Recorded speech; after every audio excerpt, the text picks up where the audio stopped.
વગર તાલુકાના Thara service road પર ધૂળની ડમરીથી વેપારી અને લોકો પરેશાન। થરા સર્વિસ રોડ પર ધૂળના કારણે ધંધા આરોગ્ય બંને અસર। વગર તાલુકા મુખ્ય મથક થરાના સર્વિસ રોડ ઉપર છેલ્લા ઘણા સમયથી ઉડતી ધૂળની ડમરીના કારણે સ્થાનિક વેપારીઓ અને રાહદારી જનતા ત્રાહિમામ પોકારી ઉઠી છે। રોડ ઉપર વાહનોની અવરજવર હોવાથી રોડ ઉપર ખાડા પડેલ હોવાથી રેત જામી હોવાથી આખો દિવસ ધૂળના ગોટે ગોટા ઉડે છે, જેના કારણે વેપારી માસ્ક લગાવી રાખવું પડે છે। એક દુકાનોમાં રાખેલો માલ, કપડાં અને ખાદ્ય ચીજવસ્તુઓ પર ધૂળ બેસી જાય છે।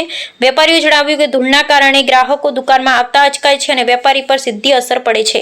વેપારી અને લોકોના આરોગ્ય ઉપર અસર થવાની સંભાવના થઈ રહી છે। લાગતું વળગતું તંત્ર તાત્કાલિક નિવેડો લાવે તેવી સ્થાનિકો અને વેપારીઓની માંગ। અહેવાલભાઈ રામજીભાઈ રાયગોર, બનાસકાંઠા। થરાના સર્વિસ રોડ ઉપર એટલા બધા ખાડા પડી ગયા છે કે જેની વાત ના પૂછો, એટલા ખાડા પડી ગયા છે અને રસ્તા રોડ ઉપર એટલી બધી રેત જામી ગઈ છે, એટલે સાધનો નીકળે એટલે રેત એટલી બધી ઉડે છે કે જેથી અમારા શ્વાસોશ્વાસની અંદર જાય છે અને ફેફસાનો રોગ થવાની પણ સંભાવના છે। આ રીતે અમે અહીં વેપારીઓ બેસી શકીએ એવા નથી।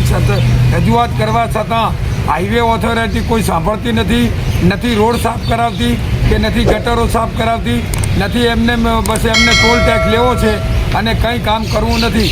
વેપારીઓની જે રોગની થાય એ પહેલાં જો આ કામ પતે તો સારું છે।